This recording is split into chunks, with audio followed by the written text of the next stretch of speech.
కానీ ఇక్కడ ఇగ్నోర్ చేయకపోవడం వల్ల అది వెళ్ళి ఎస్కలేట్ చేయి, గొంతెత్తి మాట్లాడు, ప్రశ్నించు అన్నట్టుగా పాపం పవిత్ర వెళ్ళి దర్శన్కి చెప్పడం, అతన్ని సీరియస్గా తీసుకోవడం, అండ్ తర్వాత జరిగిన పరిణామాల్లో ఇవన్నీ బయటపడడం ఒక చాలా సీరియస్ ఇంకా ఎంతమంది లైవ్స్ ఎఫెక్ట్ అయిపోయాయి ఒక్క ట్రోల్ వల్ల. అది కూడా గమనించాలి కదా. So how come then that we don't have or should we have laws? నేను అదే అంటున్నాను. ఇప్పుడు సపోజ్ నేను పవిత్ర గౌడ ప్లేస్లో ఉంటే I would have just smile.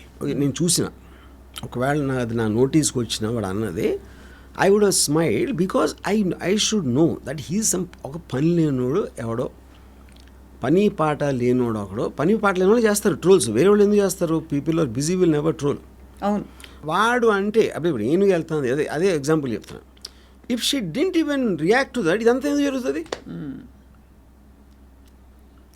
Right, కరెక్టే. అది పవిత్ర అన్న పట్టించుకోకూడదు, లేకపోతే దర్శనాన్ని చెప్పొచ్చు, ఏదో అవుతారో వదిలేండి, అయిపోయింది, వదిలేండి, అయిపోయింది అక్కడ. దాని తర్వాత ట్రోలర్ ఏం చేయలేరు కదా. మీరు వాడు చేసిన దానికి రియాక్ట్ అయితేనే దాని పరివేశనం వస్తుంది. రియాక్ట్ అయ్యి అనుకోకుండా ఊరికే ఒక చిన్న జలకిద్దామన్న ఒక పర్హాప్స్ ఒక ప్రయత్నం వికటించి ఈ విధంగా అయింది. చూసి ఒక్కసారి మీరు డిసిషన్ తీసుకున్న తర్వాత ఇంక మీ చేతులు ఉండదు కదా, అంతే. You can't control the role of what the decision you made. Correct. ఇప్పుడు ఉదాహరణకి నాకు మెనీ ఇయర్స్ బ్యాక్ ఒక పర్టిక్యులర్ ఒక ఆస్పెక్ట్లో ఒకటి విపరీతమైన కోపం వచ్చింది ఒక మనిషి మీద. హీ నోస్ సమ్ ఫ్యాక్షన్ గా ఆ టైంలో. తనకి చెప్తా ఉంటే ఇలా చేసాడు అన్నాడు, అది నేను మౌన్ చూపించలేకపోతున్నా, అది ఇది అని చెప్తా ఉంటే ఆ ఫ్యాక్షన్ లీడర్ చంపేద్దాం అన్నాడు. చంపేద్దాం అంటే ఈయన టెంప్టెడ్. ఎందుకు? మీకు విపరీతమైన కోపం వచ్చినప్పుడు ఏదో చేయాలని అనిపించడం అనేది మానవ సహజం. అవును. ఇప్పుడు ఒక కెపాసిటీ ఉన్న పర్సన్ ఉన్నాడు మీ దగ్గర, కానీ వద్దు ఆడు పాప అన్నాడు, కానీ మీ పేరు రాకుండా చూసుకుంటాను, మళ్ళీ టెంప్టెడ్. కానీ ఫైనల్లీ సెన్స్ ప్రివైల్ చేయలేదు. రైట్. ఎందుకు చేయలేదు? ఒకటి, ఏదైనా బెడిసి కొట్టిందంటే మళ్ళీ నా పేరు వస్తుందా? యూనో, ఇప్పుడు ఇది ఎవరు చెప్పారు నాకు? ఎవరైతే అది చెప్పాడో అతనికి ఆడే చెప్పాడు. అతను నాకేమన్నాడంటే, రాము అది జరిగిన నెక్స్ట్ డే చేస్తుంటే చెప్పి చూడండి చంపేమని. 10 రోజులు అయింది కాబట్టి నా కోపం కొంచెం తగ్గింది. అవును, అందుకని నేను బయటపడిపోయినాడు. అప్పుడు ఏంటి, మనకి పాత ఇది ఉంది, count to 20 when you are angry అని. అవును, 20 లెక్క పెడితే నీ కోపం పోతుంది అంటారు కదా.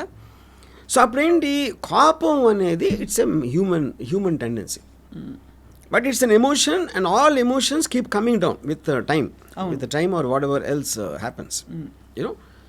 సో ఇప్పుడు అందుకని ఈ ట్రోల్ అనేది మీరు చైన్ ఆఫ్ ఈవెంట్ ఎంత ఉంటుంది. ఫస్ట్ డెసిషను ఈ పవిత్ర దర్శనానికి పెట్టడం, దర్శనంకి ఉన్న ఇమ్మీడియట్ కోపంతో ఆడికి చెప్పడం, వాడి అబ్డక్ట్ అక్కడ అయిపోయింది.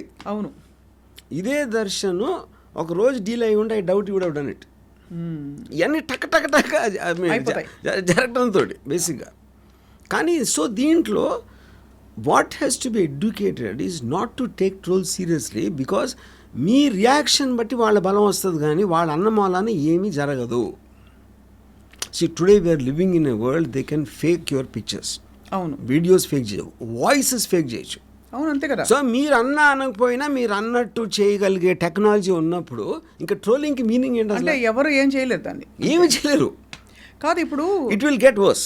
ఎందుకు ఇట్ విల్ గెట్ వర్స్ అంటే, మనకన్నా 10 రెట్లు ఎక్కువ అమెరికాలో ట్రోల్ చేస్తారు పాలిటీషియన్స్, ప్రెసిడెంట్. అంటే మీకు అసలు you cannot imagine what they doing. కానీ అమెరికాలో తేడా ఉంటుంది వర్మ గారు, బికాస్ అమెరికాలో కల్చరల్ ఫ్యాబ్రిక్ ఎలా ఉంటుందంటే, సోషల్ ఫ్యాబ్రిక్, పొట్టి బట్టలు వేసుకున్నట్టు, బట్టలు ఏంటి పైన తీసేసినట్టు, ఇంకోటి చేసో, లేకపోతే ఒక బూతు తిట్టినా కూడా ఆ కల్చర్లో అది కూడా కాదు. ఇప్పుడు ప్రెసిడెన్షియల్ ఎలక్షన్ వస్తుంది ఇప్పుడు నవంబర్లో.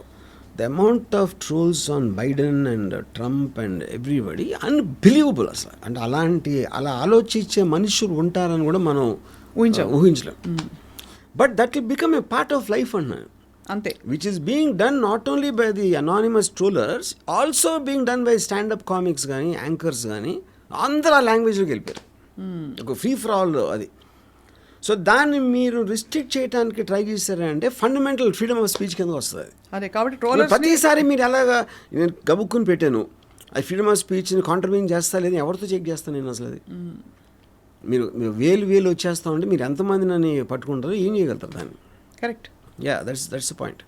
But so the only solution I'm repeating once again to ignore trollers అంతే. ఇది ఇంకో విషయం అడగాలి. చాలా వర్షం వచ్చింది ఏమి చేయలేము, చిన్న తడిసిపోయాం అంతే. మరి వర్షం మీద కోపం రావాలంటే ట్రోలర్స్ మీద కూడా రాకూడదు అంతే. ఆ వెదర్ ఏంటంటే ట్రోలర్స్ని మీరు తప్ప ఎవరు సీరియస్గా తీసుకోండి, వేరే ఎంటర్టైన్మెంట్ కూడా తీసుకుంటాడు. అరే భలే ట్రోల్ చేశారు చూసారా ఆయన చేశారా అని అంటే ఈడు హ్యాపీ, ఆడు సీరియస్గా తీసుకోడు. ఆడు పెళ్లి జీవితానికి అది గొప్ప. Nobody takes a troll seriously except for the person who is being subjected. అంతే. మీ మీద జోక్ వేస్తే మీరు సీరియస్గా తీసుకుంటారు, మిగతా అందరికీ ఎంటర్టైన్మెంట్ కదా అది. ఇప్పుడు నా చిన్నప్పుడు ఒకసారి స్కూల్లో నేను ఒక స్కూల్ బస్లో అంటే ఒక ఎవడో పిక్ పాకెట్ని పట్టుకుంటే ఆయన్ని అందరూ కొడుతున్నారు. ఇప్పుడు నా పక్కన నా ఫ్రెండ్ ఆడు వెళ్ళి కొట్టి అది గుద్దినా అన్నాడు. అంటే ఏంటి ఆడు గుద్దటంలో ఆడు పిక్ పాకెట్ ఆడు దొంగ అనేది పాయింటే కాదు. అలాంటి వాడు ఒకరిని కొట్టడానికి నాకు ఛాన్స్ వచ్చింది అని ఆడు super happy. Troller mentality exactly అదే ఉంటుంది. అది ట్రోలర్ మైండ్కి నా సునకానందం. కరెక్ట్. నా ఫ్రెండ్ మెంటాలిటీకి ఏమి డిఫరెన్స్ ఉండదు. సో చాలా సందర్భాల్లో ఈ సునకానందం వేరే వాళ్ళకుండి ఫేక్ ప్రొఫైల్స్ క్రియేట్ చేసి ట్రోల్ చేయిస్తారు. అది ఏ విధమైన సునకానందం? అది ఏ బ్రీడ్ ప్రొఫైల్స్ అంటే ఇప్పుడు మనకు ఒక్కసారి ఆల్రెడీ అలాంటి సాధన ఉంది అంటే ఎవరో ఒకళ్ళు దాన్ని ఛాన్స్ తీసుకోవడానికి ఒక పొలిటికల్ పార్టీయా లేకపోతే అందరూ వెళ్ళి అలెజ్ చేస్తున్నట్టు చెప్తున్నా వేరే హీరోస్ ఫ్యాన్స్ మీకు ఒక డివైస్ ఉన్నప్పుడు చేస్తారు. దట్ ఈస్ అంటే all is fair and war and love లాగా. బట్ అక్కడ కూడా సొల్యూషన్ అదే కదా, మీరు పట్టించుకోకపోతే అదేమవదు అంతే. యా. సో ఇక్కడ మరి ఆబ్వియస్లీ ఒక చాలా పెద్ద పొరపాటు జరిగిపోయింది. ఓవరాల్ ఈ ఒకటి అరా మాత్రమే జరిగినా కూడా ఇలాంటి సంఘటనలు ఈ పవిత్ర కేసులో జరిగిన విషయం లాంటివి, isn't it actually a dangerous phenomenon? అంటే ఆర్ యు ఆర్ సేయింగ్ వాళ్ళకి అది ఎమోషనల్ లెట్ అవుట్ కాబట్టి only if you are taking it seriously అన్నాను. But how can you put the owners of Pavithra ignore చేస్తే ఇది ఏం జరిగింది కదా. కానీ వాళ్ళు కూడా ఏదైనా చేయాలి కదా అలాంటి ట్రోలర్స్ ని చట్టపరంగా. ఎందుకు చేయలేమంటే the number is too huge అన్నాను. అది మీకు వేల్లో ఉంటాయి ట్రోల్స్, వాళ్ళందరినీ పట్టుకుని ఇండిపెండెంట్గా ఒక్కొక్కడి మీద కేసు పెట్టి ఆయన్ని ట్రాక్ చేసి అది చేసి దాని తర్వాత ఏ సెక్షన్ అప్లై అవుతుంది ఏమవుతుంది where does anybody have resources like that? It's impossible అది. Yeah. And the only reason only solution is ignore. ఇప్పుడు సపోజ్ పవిత్ర పట్టించుకోలేదు అనుకోండి, ఏం జరిగేది? ఆడు 4-5 మెసేజ్ పెట్టి ఊరుకుంటాడు, ఆడికి బోరు కొడుతుంది ఎందుకంటే ఎవడు రియాక్ట్ అవ్వట్లేదు కాబట్టి అయిపోతుంది. పట్టించుకున్నందుకు ఎంత దూరం వచ్చింది. Yeah correct. సో మరి ఇప్పుడు Darshan is a big star, Pavithra కూడా తన యాక్ట్రెస్, వాళ్ళకి అంతంత రెప్యుటేషను అది అంతా ఉంది. వాళ్ళ మీద నమ్ముకొని సినిమాలు ప్రొడక్షన్లో సినిమాలు ఉంటాయి, ఇది ఉంటాయి అది ఉంటాయి. ఇది మొత్తం you're putting at stake for some stupid idiot who said something in a troll. ఈ ఇష్యూ మీద మళ్ళీ ట్రోల్స్ అవుతున్నాయి ఇంత జరిగా కూడా. రేణుకా స్వామికి పవిత్రకి ఏదో కనెక్షన్ ఉందా ఇలాంటివి? అదే అంటున్నా. ఇప్పుడు ఇంకా క్రియేటివిటీ ఇంకా అంతే ఉంటుంది.